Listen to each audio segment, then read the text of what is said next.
అందరికీ నమస్తే. Welcome to my channel series kitchen. ఈరోజు మనము మార్నింగ్ బ్రేక్ఫాస్ట్కైనా ఈవినింగ్ స్నాక్స్కైనా ఈజీగా 2 మినిట్స్లో రెడీ అయిపోయే ఫ్రెంచ్ టోస్ట్ ఎలా ప్రిపేర్ చేసుకోవాలో చూద్దాం. మెయిన్గా వర్కింగ్ ఉమెన్కి మార్నింగ్ టైం ఉండదు కదండి. ఇలాంటి రెసిపీస్ చేసి పెడితే పిల్లలు కాదనకుండా తింటారు. పైన క్రంచీగా లోపల సాఫ్ట్గా పిల్లలు ఇష్టంగా తింటారండి.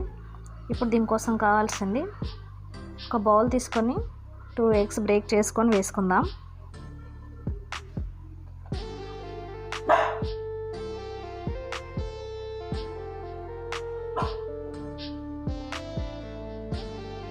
ఈ ఎగ్స్ని బీట్ చేసుకున్న తర్వాత కొద్దిగా మిల్క్ యాడ్ చేద్దాం.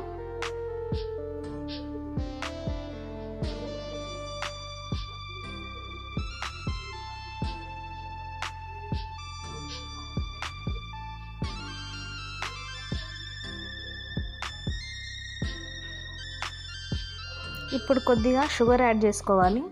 షుగర్ వేయకపోయినా బ్రెడ్లో ఉన్న స్వీట్నెస్ సరిపోతుంది. కాకపోతే పిల్లలు కొద్దిగా స్వీట్ తింటారు కాబట్టి లైట్గా 2 స్పూన్స్ షుగర్ యాడ్ చేద్దాం. షుగర్ యాడ్ చేసిన తర్వాత మిల్క్, షుగరు ఎగ్లో మొత్తం మిక్స్ అయ్యేటట్టుగా బీట్ చేసుకోవాలి. ఇప్పుడు కొద్దిగా ఇలాచీ పౌడర్ యాడ్ చేద్దాం.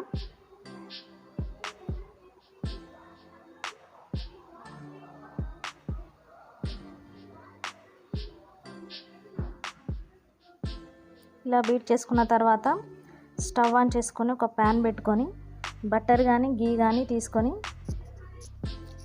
బ్రష్తో ప్యాన్కి అప్లై చేసుకుంటూ ఇప్పుడు ఒక్కొక్క బ్రెడ్ స్లైసెస్ని ఈ ఎగ్ బీటర్లో డిప్ చేసి గోల్డెన్ బ్రౌన్ కలర్ వచ్చే వరకు ఫ్రై చేసుకోవాలి.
అంతే అండి, ఈజీగా 2 మినిట్స్లో ఫ్రెంచ్ టోస్ట్ రెడీ అయిపోయింది. మీరు కూడా ఇంట్లో ట్రై చేయండి. నచ్చితే లైక్ చేయండి, షేర్ చేయండి, సబ్స్క్రైబ్ చేసుకోండి. Thank you for watching.